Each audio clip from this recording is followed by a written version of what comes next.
L'humanité regorge d'individus bizarres et dangereux. Les tueurs en série sont certainement les plus répugnants et fascinants à la fois. Préparez-vous à être horrifié par ces 7 faits incroyables sur des tueurs en série célèbres. Le tueur en série Rodney Alcala, qui est soupçonné d'avoir tué jusqu'à 130 personnes selon certains rapports, est apparu sur un jeu télévisé de séduction et a été choisi comme le candidat gagnant. Alcala est actuellement dans le couloir de la mort, coupable d'avoir assassiné 5 personnes en Californie et 2 à New York. Son nombre de victimes total est actuellement inconnu. Au Pakistan, un juge a condamné le tueur en série Javed Iqbal pour le meurtre de 100 enfants. Le tueur a été condamné à être étranglé avec une chaîne de fer, coupé en morceaux et dissous dans de l'acide devant les parents des victimes. Richard Trenton Chase, qui a bu le sang et cannibalisé les restes de ses victimes, n'entrait que dans les maisons des victimes dont les portes n'étaient pas verrouillées. Chase a tué 6 personnes en un mois à la fin des années 70. Il a dit aux inspecteurs qu'il ne se sentait pas bienvenu près de portes fermées à clé. Il est décédé en 1980 dans sa cellule, à cause d'une overdose de médicaments.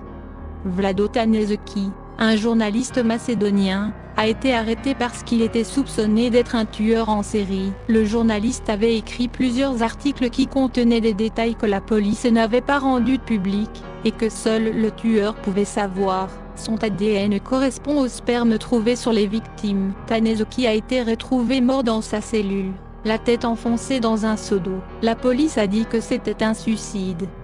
À Anchorage, en Alaska, Robert Hansen a été arrêté et condamné pour avoir tué 17 femmes dans les années 70 et 80. Souvent, il enlevait et relâchait ses victimes, pour ensuite les traquer avec un fusil dans le désert de l'Alaska. Hansen est décédé le 21 août 2014, alors qu'il était encore en prison.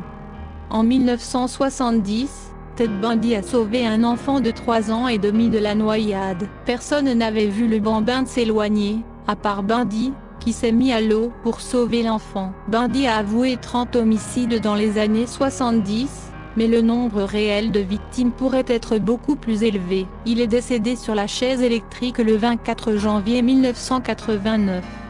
Danny Rowling, l'éventreur de Gainesville, mettait en scène les cadavres de ses victimes pour accentuer le choc.